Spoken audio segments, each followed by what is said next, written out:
Tante persone a manifestare per un unico scopo. Beh sì, lo scopo è la salute pubblica, tantissime persone che sono qui in questo prato che hanno percorso questa marcia contro i veleni. Non è semplicemente una marcia finalizzata soltanto ad una giornata, ma è finalizzata a un cambiamento culturale nell'affrontare le problematiche della salute che sono poi legate a quello che noi mangiamo. Allora quello che noi mangiamo deve essere il più possibile sano, è questo che vogliamo, che abbia meno pesticidi, che abbia meno fitofarmaci, in modo tale che la nostra salute venga salvaguardata. Credo che la Regione Veneto, credo che tutte le parti politiche, e noi l'abbiamo fatto in sia Regione Veneto sia in Parlamento che in Europarlamento, di riuscire a portare le normative oggi vigenti verso soluzioni sempre più vicine ad un'agricoltura biologica, controllata, verificata e sana.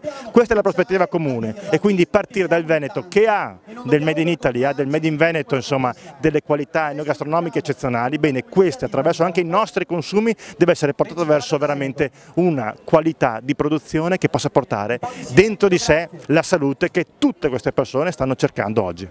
Tante persone così non ve le aspettavate?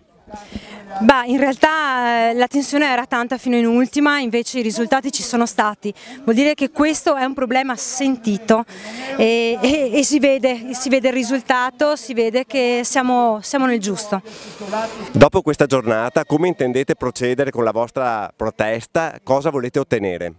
Beh, nell'appello che abbiamo fatto, al quale hanno aderito più di 100 associazioni e comitati, abbiamo fatto delle richieste molto chiare. Chiediamo il rispetto dell'ambiente, il rispetto per la salute e un territorio biologico dove viene rispettata la biodiversità. Questo è l'appello che hanno accolto tutti i partecipanti a questa marcia, dalle associazioni ai cittadini. Abbiamo fatto una promessa, la portiamo avanti, la marcia è l'inizio di un nuovo progetto. Diego Dall'Antonia, perché siete qui?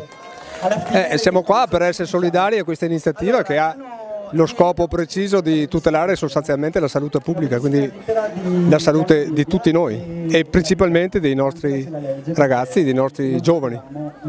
Le mamme di Revine non potevano mancare a questa manifestazione contro i pesticidi. Certamente ci sono anche tante altre persone con noi, oltre al nostro fedele sindaco, e come si può vedere siamo in tanti per cercare di migliorare questa situazione.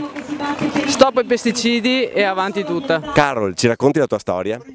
Allora, la Lucia si è ammalata ottobre scorso e ha avuto un tumore la Lucia. Noi viviamo in mezzo ai vigneti a meno di 10 metri dalla finestra di casa e vogliamo cambiare questa cosa. È bello vedere tanta gente sensibile, attenta ai temi della salute. È un tema che riguarda un po' tutti i cittadini, amministratori, agricoltori. Ed è un tema che non va contro nessuno, quantomeno non va contro le persone che ci tengono alla salute, le persone che nel campo lavorano, gli stessi agricoltori, verso i quali si ha molta attenzione perché, come dire, il loro lavoro e forniscono un alimento a tutti quanti, però devono anche loro essere un po' più sensibili